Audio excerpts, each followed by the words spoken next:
జై భవాని గైస్, ఇప్పుడైతే గుడికి వచ్చినా అన్నమాట. ఇప్పట్లానే ఇవాళైతే రితి భవానికి రాలే. రితి భవాని చాలా జ్వరం వచ్చింది ఆయనకి. సో ఇక అయితే ఇవాళ పబ్లిక్ అయితే లేరు మార్నింగ్. ఇప్పుడు ఎట్లయినా కాలేజ్కి వెళ్తాం కాబట్టి మార్నింగ్ వచ్చేసినాం అన్నమాట.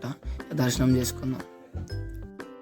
ఇంకా భవాని లైన్లో అయితే నిల్చున్నాం అమ్మని దర్శనం చేసుకొని. ఇంకేం మీరు కూడా దర్శనం చేసుకొని అమ్మవారిని ఇప్పుడైతే కాలేజ్కి బయలుదేరదాం. ఇక సో గైస్ ఇప్పుడైతే బై వాక్ పోతున్నాం అన్నమాట కాలేజ్కి. పాదాల మీద నడిచే యాత్ర అన్నట్టు సడన్గా గుర్తొచ్చింది, మొత్తం వచ్చింది. అయితే ఇవ్వలేరు వదిలేనికి. పాదాల మీద నడిచే యాత్ర చేసుకుంటూ పోతున్నాం.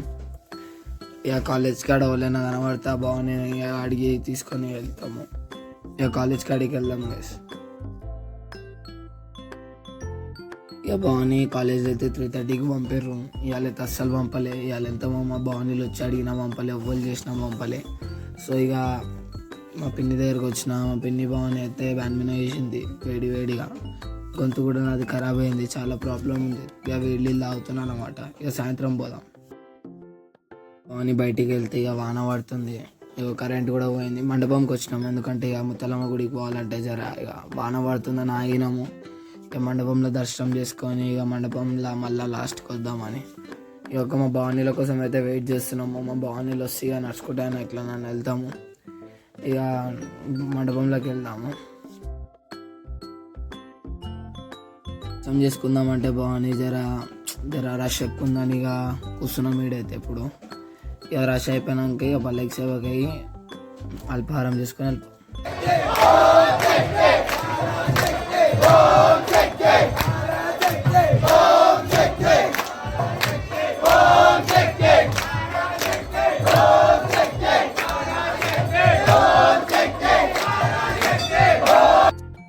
భవాని భిక్ష అంటే అల్పాహారం భిక్ష అయితే బ్యాడ్మింటన్ ఇంకొక ఉప్మా పెట్టారు. ఇక తినేద్దాం. ఇక ఇది కూడా కంప్లీట్ చేసుకొని మండపం కాడికి పోదాం. భవాని అల్పాహారం అన్నీ చేసేటోళ్ళందరూ ఈయన కూర్చుంటారు అమ్మకాడ.